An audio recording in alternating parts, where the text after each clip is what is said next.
शिव साधारण आनंद में रहने वाले। तुमने जैसे बुलाया सारी समस्या का हल एक लोटा, पर दिल से चढ़ा होना चाहिए, दिल से। कई लोग दिखावा कर कर चढ़ाएं, 4-6 लोगों को जब तक नहीं बता दे, और 25 लोगों को जब तक डोंडी नहीं पीट दें तब तक जल नहीं चढ़ाएं तो कोई मतलब का नहीं। जल चढ़ाओ, दिल से चढ़ाओ, दिल से कहो मेरे बाबा को कि मैं तेरा और तू मेरा है। तुम दिल से कहो उसको, दिल से।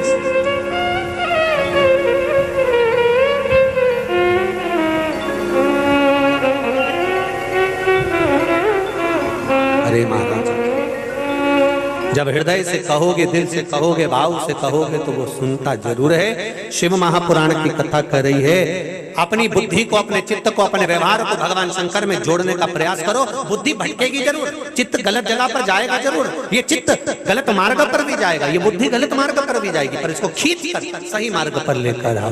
ध्यान दीजिएगा, हमारे संपूर्ण जीवन में हम जीवन जीते हैं जैसे एक नारी, एक स्त्री, एक महिला, जैसे रजस्वला धर्म में होती है, नारी का रजा धर्म होता है। रजो धर्म में नारी पूजन की वस्तु को नहीं छीती है। 7 दिन तक नारी पूजन का काम नहीं करती है। 7 दिन तक नारी रजो धर्म के समय पर एकांत में जाकर बैठती है, अलग बैठती है, किसी सामान को नहीं छूती, मौन होकर अपने कार्य में लगी रहती है। उसी तरह जैसे नारी का रजो धर्म आता है, स्त्री का रजस्वला धर्म आता है, उसी तरह हमारी बुद्धि का भी रजो धर्म आता है।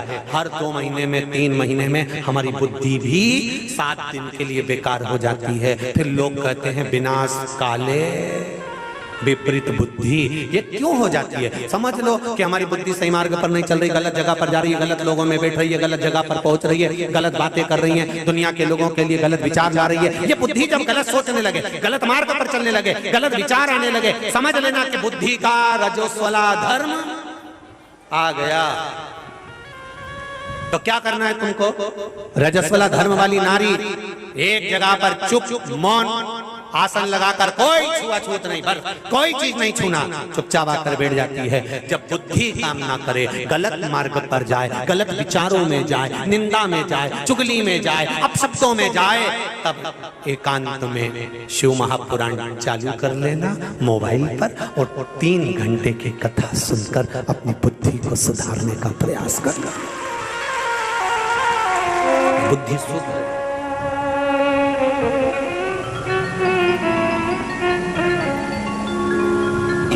शंकर की भक्ति बिना कुछ नहीं मिल सकता। आप रोग अधिक है, आप शिव जी पर बेलपत्र, किसी ने पूछा गुरुजी बेलपत्र तो हम इतनी बार इसको 1 महीने तक, 2 महीने तक उठाकर, चढ़ाकर, धोकर फिर चढ़ा सकते हैं क्या? शमी का पत्र धोकर वापिस चढ़ाया जा सकता है?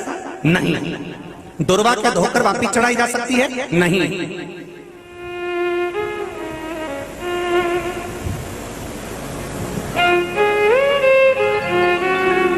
शमी का पत्र धोकर वापिस नहीं चढ़ाया जा सकता। फिर धो लोगे फिर चढ़ा दोगे, ये नहीं हो सकता। दुर्वा वापिस धोकर वापिस नहीं चढ़ाई जा सकती। चावल का दाना उठाकर धोकर वापिस नहीं चढ़ाया जा सकता। धतूरा धोकर वापिस नहीं चढ़ाया जा सकता। केवल एक बेलपत्र ऐसी है, केवल एक बेल का पत्ता ऐसा है जिसमें ब्रह्मा, विष्णु, महेश और 64 योगनियां और 33 कौटी देवता, आपको पहले भी कहा, यहां से यहां तक 64 योगनियां, यहां से यहां तक 33 कोटि देवता इस बेलपत्र के अंदर विराजमान है। इसलिए इसको आप बार बार धोकर चढ़ाओगे तो भी वो स्वीकार कर लेगा, और बाकी की चीजों को नहीं। बाकी की चीजों को तुम सोचो कि शमी पत्ते को धो लें, शमी पत्र को धो लें और वापिस चढ़ा दें? नहीं। दुर्वा को धो लें और वापिस चढ़ा दें? नहीं। चावल के दाने को वापिस धो लें, चढ़ा दें? नहीं। धतूरे को वापिस धोकर चढ़ा दें? नहीं। केवल एक बेलपत्र ऐसा है जिसको धोया जाए, चढ़ाया जाए। शिव जी पर अगर धो भी नहीं पाओ तो केवल उठाया और भगवान का पंचाक्षर मंत्र बोला, नमः शिवाय बोला, तो ही चढ़ा दिया, तो ही स्वीकार कर जाता। नहीं धोया मत, तो भी स्वीकार, तो भी वो स्वीकार कर लेता। और उसकी स्वीकृति हो जाती है। जब उसके आनंद सुख को, उसके आनंद भाव को वो स्वीकार कर लेता है, स्वीकार धारण कर लेता है, केवल उसका समर्पण मूल होना चाहिए, केवल। किसी ने पूछा गुरुजी ये सब कर्म के अनुसार होता है? हाँ, तो कर्म कटेगा कैसे, हमारा दुख मिटेगा कैसे?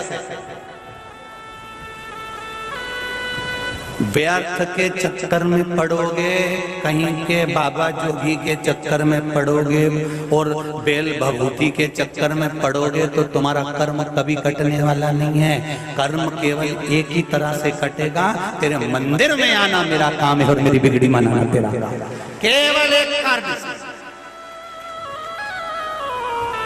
कोई तुमसे कह दे कि यहाँ ऐसे ऐसे महाराज हैं जो तुरंत हंडा निकाल के दे दे सोने का, तो एक आध हमको भी दिलवा दो जी। कुबेरेश्वर धाम जल्दी बन जाएगा, काय को बेचारा आशीष गला पड़ेगा, काय को चिल्लाएगा बार-बार? ऐसा कहीं का मिल रहा हो कि बस उसने फुड़की घुमाई और हंडा निकल के बाहर आ गया, तो हमको भी मिलवा दो। ऐसा कहीं का हो कि वो हंडा निकाल के दे दे महाराज, तो बहुत मुश्किल है दादा। ये कर्म जो भाग्य पर लिखा हुआ है, जो दुख तुम्हारी किस्मत में लिखा हुआ है, कोई नहीं काट सकता। अगर काटेगा तुम्हारे कर्म के लेख को अगर कोई मिटा सकता है तो वो काल अधिपति महाकाल मेरा विश्वनाथ मिटा सकता है, बाकी का कोई। दुनिया के चक्कर में मत पड़ना कि वो वहां मिल जाएगा, ऐसा हो जाएगा, वैसा कुछ नहीं होगा। बस सारी समस्या का हल और एक लोटा जल का महत्व समझना कि भगवान के दरवाजे पर जाना। जो बच्चा स्कूल में, क्लास में, स्कूल तो सभी जाते हैं पर क्लास में मौजूद होना जरूरी है। क्लास में जाएगा तो हाजिरी भराएगी, हाजिरी भराएगी तो उसका 10% रिजल्ट में जोड़ा जाएगा, रिजल्ट में जुड़ेगा परसेंटेज बढ़ जाएगा। उसी तरह ऐसा नहीं है कि तुम मंदिर तक गए या मंदिर के बाहर तक गए, नहीं, अंदर जाओ, भले लोटा भर के पानी नहीं हो तो क्या हुआ, बाबा से मिलकर पूछ कर तो जाओ, कैसे हो बाबा, आनंद तो है। ये मस्ती, ये आनंद है, सुख आनंद भक्ति में।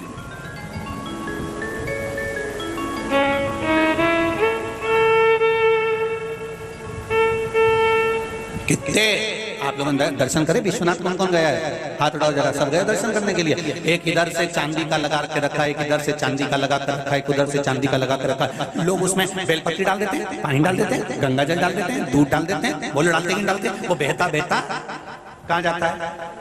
अरे बोलो तो समझे, बस उसका ढाल सही है, ढाल सही है तो बेलपत्री, फूल, माला सब वहीं जा रही है। और अगर उसको उठा के यूं कर दिया जाए तो जाएगी शिव जी के पास? नहीं। जिसका जन्म के समय पर ढाल सही है वही शिव महापुराण तक जा रहा है। जिसका ढाल गड़बड़ है वो मदिरा की दुकान तक जा रहा है।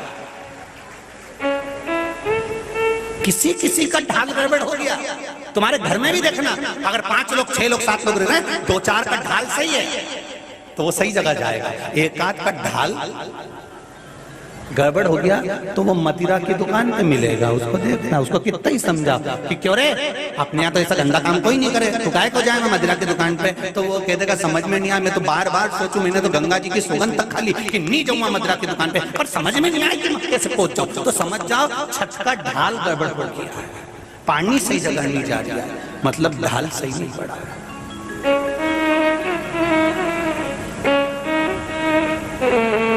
ढाल ठीक जगह होना चाहिए। अब किसी ने बेलपत्री चढ़ाई, किसी ने पानी चढ़ाया, किसी ने फूल चढ़ाया, किसी ने सामग्री चढ़ाई, वो बहते बहते सब बाबा के पास चले गया। उसी तरह अपना ढाल ठीक रखना तो शंकर के करीब में, शिव जी के पास में पहुंच जाओगे। और वो ढाल है कि शिव महापुराण का ढाल, जो शिव महापुराण की कथा में आकर एक बार बैठ गया, ढाल सही जगह पर पहुंच गया तो शंकर तक वो पहुंच गया। ये निश्चित पहुंच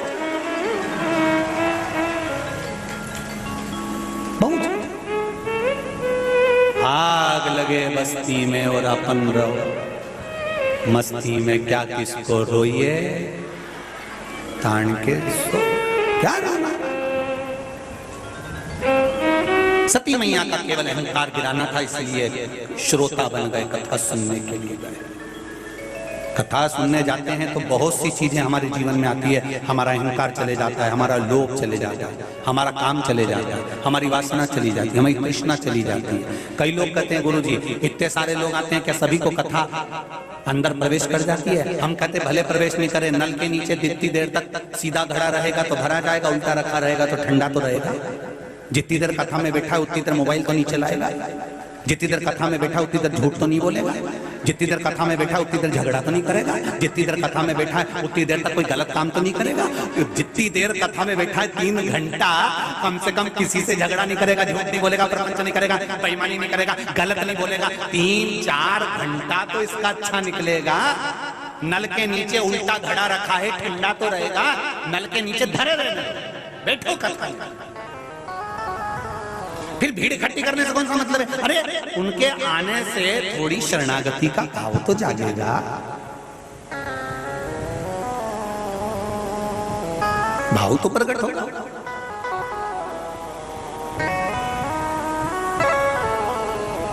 कर्मों का खेल है, भोगना है, निश्चित है मिलेगा, पर कर्म का लेख मिटाने वाला केवल एक महादेव है। राजा श्वेत का चरित्र कहता है, राजा श्वेत के प्राण छूटने का समय आ गया, यमदूत बंदी बनाने के लिए आ गए, मंदिर के अंदर प्रवेश कर गए। राजा श्वेत शंकर भगवान का पूजन कर रहा था। इतने देर में तो शंकर भगवान ने तुरंत अपने पुत्र को भेज दिया, जाओ कार्तिकेय देखो यमराज क्यों आया है, यम के दूत क्यों आए। उन्होंने राजा श्वेत को ले जाने नहीं दिया, यमदूतों को भगा दिया। यमदूतों ने जाकर यमराज से कह दिया कि वहां पर कार्तिक बैठा है, हमें लाने नहीं दे रहा। यमराज पहुंच गए, यमराज को क्रोध आ गया कि मैं चलता हूं। इतनी देर में यमराज जाने लगे तो मना कर दिया, आप क्यों जाते हो, मैं जाता हूं। आगे देखा चित्रगुप्त गए, उनको भगा दिया। यमराज गए, क्रोध आ गया, शंकर भगवान को त्रिशूल उठाकर यमराज को निपटा दिया, यमराज मर गए। यमराज की पुत्री मृत्यु देवी को क्रोध आ गया। मृत्यु देवी ने देखा कि पिता चले गए, मृत्यु देवी टूटमान हो गई। जैसे ही मृत्यु देवी टूटमान हुई तो शंकर भगवान ने मृत्यु को भी मार दिया। उसका नाम मृत्युंजय, जो मृत्यु को भी मार देता है, यमराज को भी मार देता है। सूर्य नारायण भगवान आ गए, रोने लगे, मेरा बेटा, मेरा पुत्र यमराज मर गया, मेरी बेटी, मेरी पोती, मेरी नातन चली गई, ये क्यों?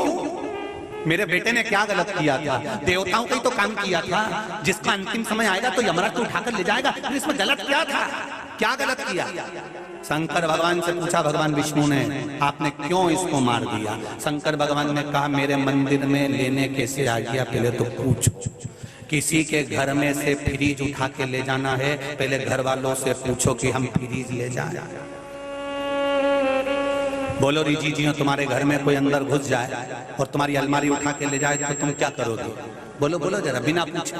अगर कोई आया और तुम्हारी अलमारी उठा के ले गया, तुम उसको छोड़ोगे? खूब लड़ी मर्दानी वो तो तुम छोड़ोगे उसको? पहले ही जाओगी और मिर्ची का डब्बा ढूंढोगी, रुक जाती है और लाल मिर्ची लाई। तूने ये मत समझना कि लाल मिर्ची में केवल सब्जी में झोंक, ये ले और फिर चढ़ गए उनकी छाती पे जगदम्बा बनकर। कोई छोड़े? जब तुम्हारे घर का कोई सामान बिना पूछे उठा कर ले जाए तो तुम्हें इतना गुस्सा आता है। ब्रह्मा ब्रह्म लोक में रहते हैं, भगवान विष्णु विष्णु लोक में, वैकुंठ लोक में रहते हैं, इंद्र इंद्र लोक में रहते हैं। ये पृथ्वी शंकर भगवान का घर मृत्यु लोक है। और मृत्यु लोक में से अगर यमराज किसी को उठा कर ले जाए तो पहले पूछ तो सरी विश्वनाथ से या महाकाल से, क्या इसको ले जाऊं कमला भाई को? पहले पूछ, इसका अंतिम समय चल रहा है, ले जाऊं? जब भगवान देवाधिदेव महादेव कह दे कि ले जा तो डब्बा और फ्रीज ले जाए, बिना पूछे कैसे उठाए? सूर्य नारायण भगवान ने कहा तो क्या करें? भगवान विष्णु ने कहा, भोलेनाथ आप बताओ क्या चाहते हो? शंकर भगवान ने कहा, मृत्यु लोक में अगर यमराज किसी को लेने आएगा, यमदूत किसी को लेने आएंगे, और अगर वो शंकर का गुणगान कर रहा होगा तो यमराज से कह दो छूने की भी जरूरत नहीं है, बाहर। इसका प्रमाण ये पत्र में है, देखिए। श्रीमती निर्मला मोहनलाल माली, श्री साईं बाबा नगर, कांदरपाड़ा, दहीसर वेस्ट, मुंबई से हम लोग कथा सुनने आए। कहीं बैठे हो तो हाथ हिलाई, कहीं बैठे हो तो हाथ हिलाइए। अच्छा आप ही हैं क्या? ठीक है, पीछे आखिरी में दोनों हाथ हिलाइएगा एक बार। श्री शिवाय नमस्तुभ्यम। दिख गए हो, लास्ट में। मैं बाबा का क्या बखान करूं, बाबा की कृपा का वर्णन करना चाहती हूं। 26 साल का मेरा बेटा सही सलामत रख दिया बाबा ने। मंदसौर की कथा, मंदोदरी शिव महापुराण की कथा हम टीवी पर सुने। 10 अक्टूबर को आपने कहा था कि बाबा की कथा काशी में, वाराणसी में होने जा रही है, तो मेरे बेटे ने टिकट करवा दिया और हम 6 तारीख को रात घर से निकल गए। 12:10 की रात की ट्रेन पकड़कर वाराणसी 8/10/2022 को 8 तारीख को भोर में 4:30 पर आ गए। उसी रात को 9:30 को मेरे बेटे सूरजमाली का एक्सीडेंट हो गया है। संगमनेर प्रदर्शनी में एग्जीबिशन के लिए गया था और लौटते समय उसकी बस का खतरनाक एक्सीडेंट हो गया। पूरी बस